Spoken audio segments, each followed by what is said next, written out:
આજે આરસીટી ખાતે પર્યાવરણ દિવસ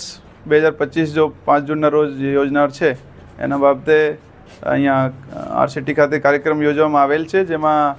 મોટી સંખ્યામાં તાલીમાર્થીઓ, બેંકના અધિકારીઓ, નાબાર્ડના અધિકારી શ્રી ને તમામ કર્મચારી પણ હાજર રહેલ છે, જેમાં જો તાલીમાર્થીઓ છે એમને પર્યાવરણ દિવસના અગત્યતા બાબતે અને પર્યાવરણ દિવસમાં શું કરવાનું છે, પર્યાવરણનું સંરક્ષણ કેવી રીતે કરવાનું છે, આ બાબતે ટૂંકમાં માહિતી આપવામાં આવેલ છે ને આ એવા આયોજન ખૂબ સરસ રીતના હોય છે ને એવા થતા રહેવા હોવા જોઈએ। नमस्कार, मैं अनुज भार्गव, महाप्रबंधक बैंक ऑफ बड़ौदा। आप सभी को पता है कि 5 जून को विश्व पर्यावरण दिवस मनाया जाता है।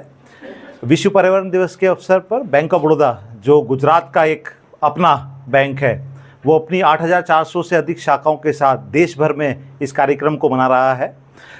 विश्व पर्यावरण दिवस के उपलक्ष्य में जो बैंक कार्यक्रम कर रहा है देश भर में, उसी की कड़ी में आज हम हमारी आरसीटी के उपलक्ष्य अंदर भी एक कार्यक्रम कर रहे हैं, जब माननीय श्री कल्पेश शर्मा जी की उपस्थिति में और हमारी सभी बहनें जो यहाँ ट्रेनिंग के लिए उपस्थित हुई हैं, उनकी उपस्थिति में हमने एक वृक्षारोपण का कार्यक्रम यहाँ पर किया है।